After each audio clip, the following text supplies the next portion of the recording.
Hello and welcome back to another Arlington High School Math 4 Honors lesson. My name is Kirk Weiler and today we're going to be doing Unit 1, Lesson 2, Real and Irrational Numbers. In the last lesson we explored the idea of rational numbers being the ratio of two integers. Today we're going to fill out what we normally think of as numbers, the real numbers, by introducing irrational numbers. And we're going to start with kind of a weird exercise. Exercise number 1, a quarter circle is drawn below, obviously, where the radius of the circle is 1 inch. Determine the distance in exact form from point A to point B. So you can very easily imagine this, right? You can very easily imagine taking out some kind of a compass, those things at the pointy end, and the pencil end, and putting it down, setting this to be 1 inch, and, turning this quarter circle, right? What I want to know is how long the line is from here to here. That's what I want to know. All right? So what I want you to do is I want you to pause the video for a minute, and I want you to come up with the length of that green line segment. All right, let's go through it. Now again, it's important. If you didn't even attempt to do this, this course is going to be a struggle for you. This isn't a course in passive learning. It's a course in diving in and using mathematical tools that you've had before and ones that you're going to learn in this course. And this is one you absolutely positively need to have. All right? Because this is simply the Pythagorean theorem. What we're going to do is we're going to, ooh, hey, look, that thing's erasable. We're going to call this c, I suppose, and we're going to say 1 squared plus 1 squared is equal to c squared, 2 is equal to c squared, and c, therefore, is the square root of 2. Now, I know this is going to sound so amazingly weird and dorky, but you're going to get to understand me a little bit better as the course goes on. I had you do this problem just to prove that that number exists. In other words, I can take out a compass, set the radius to be 1 whatever. It doesn't have to be 1 inch. 1 whatever. 1 nose, 1 pinky, 1 fingernail. It doesn't matter. 1 is an integer. It's a rational number. And then I can turn that thing, and that hypotenuse that gets traced out is the square root of 2. 2 whatever. 2 inches, 2 noses, 2 fingers, whatever. All right. So it's exceptionally important to understand that that number exists. Number 2 says, use your calculator to give the first 4 rational approximations of this. So if I just take my calculator out and I type in square root of 2, right, it's going to give me 1.414213563.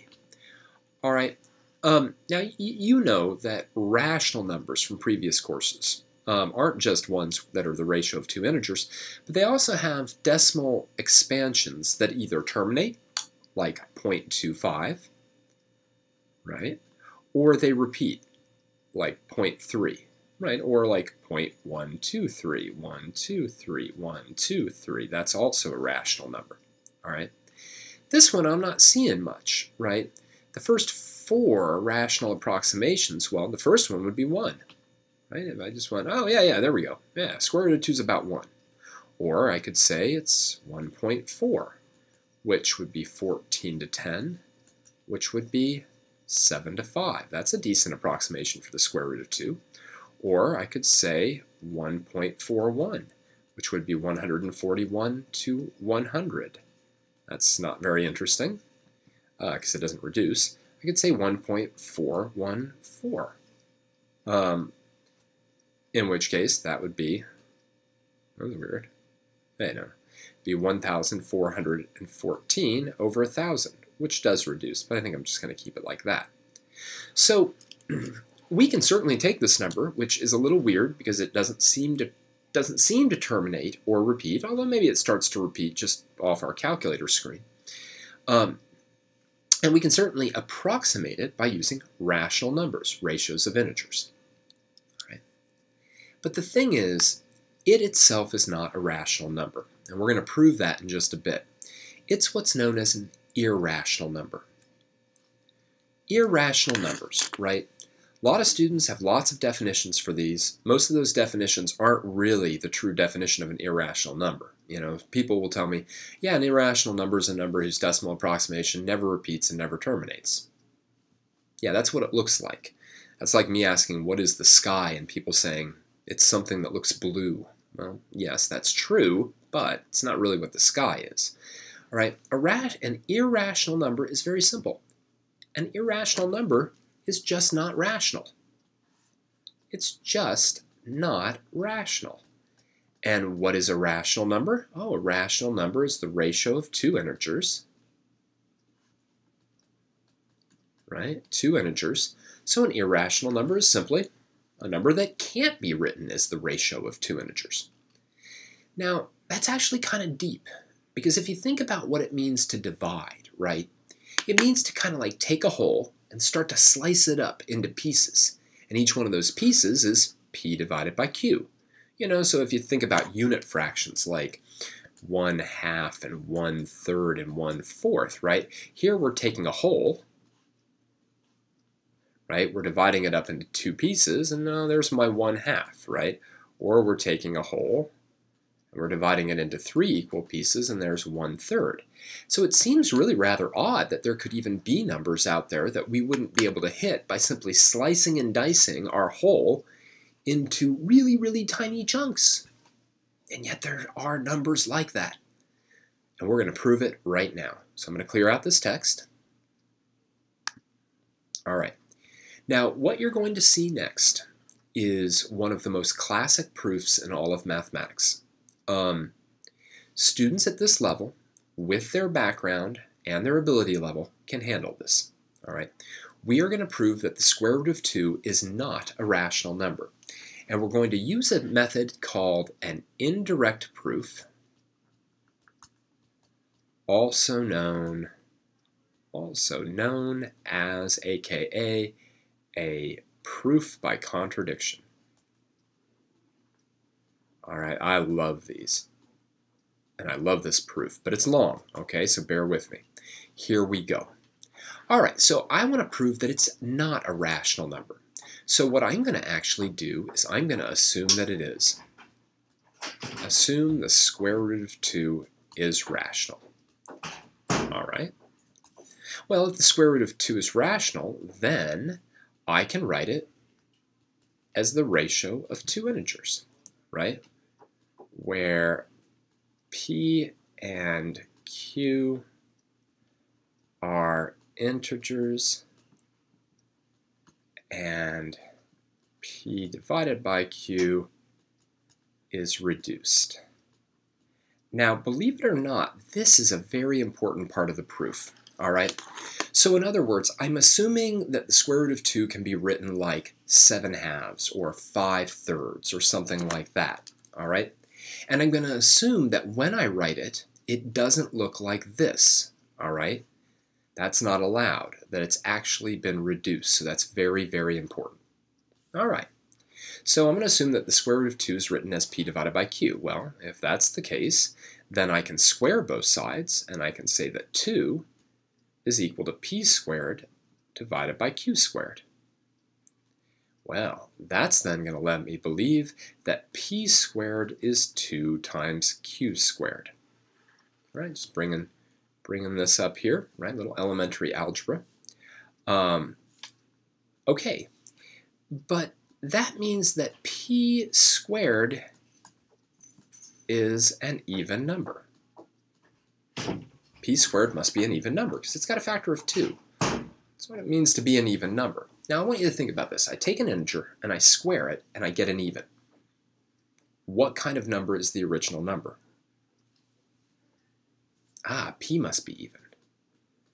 P must be even. Right? We can't square an odd number and get an even, so if p squared is an even, p is an even. Well, then there's got to be another integer. Let me call it n. Right? So this is also an integer. Okay? So there's got to be an integer out there if p is even so that p can be written as 2 times n. Now what I'm going to do is I'm going to take this and I'm going to substitute it into here. And I'm going to get 2n squared is equal to 2q squared. Little bit of algebra, 4n squared is equal to 2q squared. Little bit of algebra, q squared is equal to 2n squared. Aha! Well, that means that q squared is even, which tells me that q is even. Oh, wait a second. Wait a second. So now what I know is that p divided by q is an even divided by an even.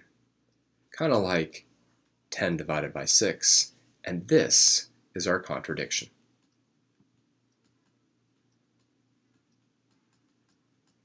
What does this contradict? It contradicts the fact that the fraction was reduced. And therefore,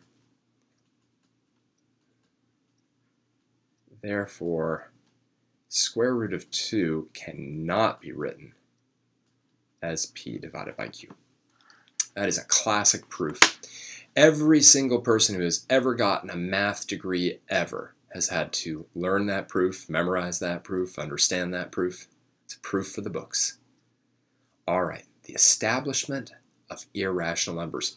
As a little bit of an aside, you know that a number like pi is also irrational, but that's very hard to prove. It's very, very difficult to prove that pi is irrational. All right, and it doesn't work to just say my middle school teacher told me so. So I'm going to clear out the text. Let's move on. I bet that was a little bit of heavy lifting.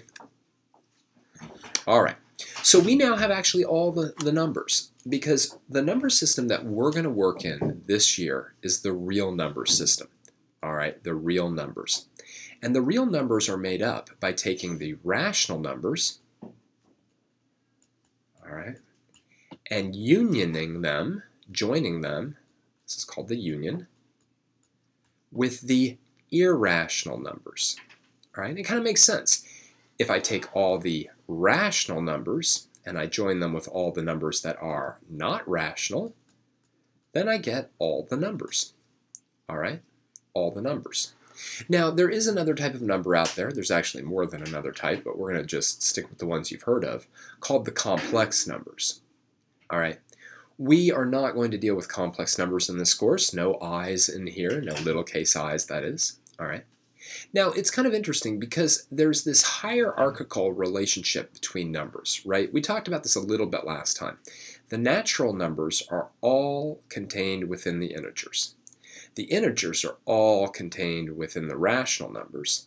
The rational numbers are all contained within the real numbers, which are also all contained inside the complex numbers, although we're not going to worry about those. What's interesting is that the irrational numbers kind of stand alone. Actually, let me put them where they really belong. The irrational numbers are kind of sitting here, and they're definitely in the real numbers, and they're definitely in the complex numbers. But these guys are all not irrational, i.e. the rational numbers. Okay, so the hierarchy of numbers. Copy down what you need to.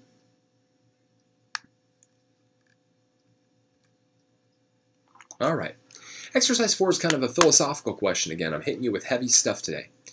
Exercise 4 says, given that any calculation we make will inherently have to approximate these numbers as rational, and I really should add something there, given that any calculation we make with an irrational, oops, I'm using my eraser, with an irrational number will inherently have to approximate these numbers as rational, why is it important to have irrational numbers? Excuse me, sorry about that. Let me explain what I mean. Irrational numbers, right, one of their characteristics is that they have decimal expansions that go on forever.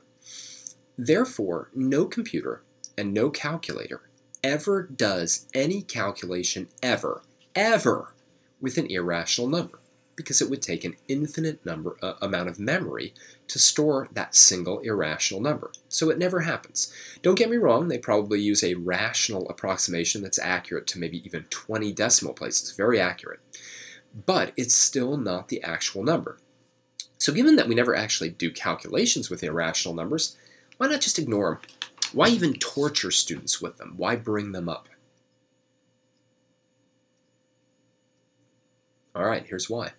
Simply put, the real number line would be incomplete. The real numbers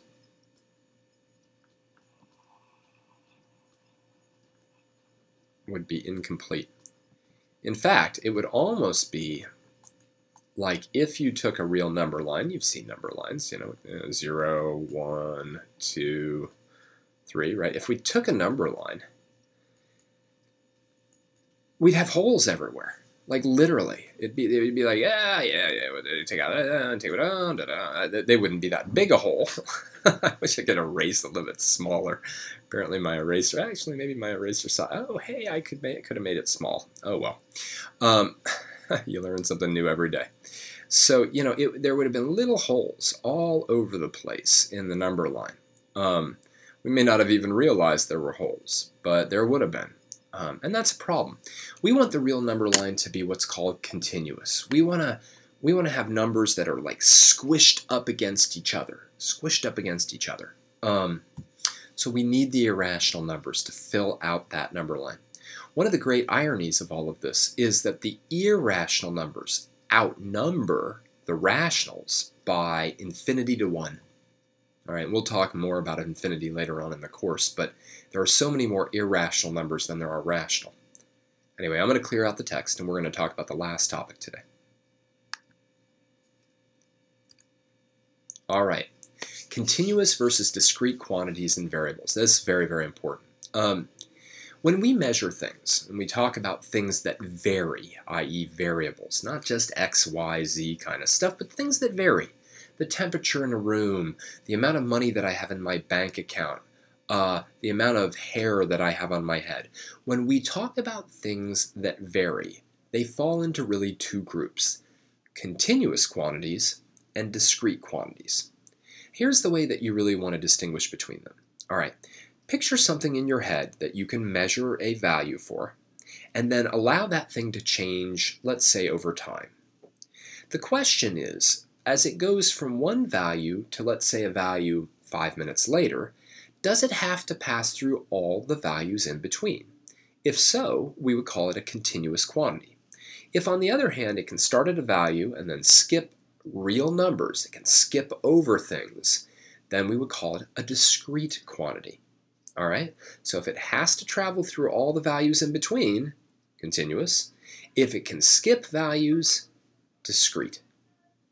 All right, so let's tackle the last question. For each of the following measurable quantities, determine if the variable is continuous or discrete. All right, what I'd like you to do is pause the video right now and think about these some. Then we'll come back, maybe we'll do the first two or the first three. Then we'll pause the video again and have you think about them again.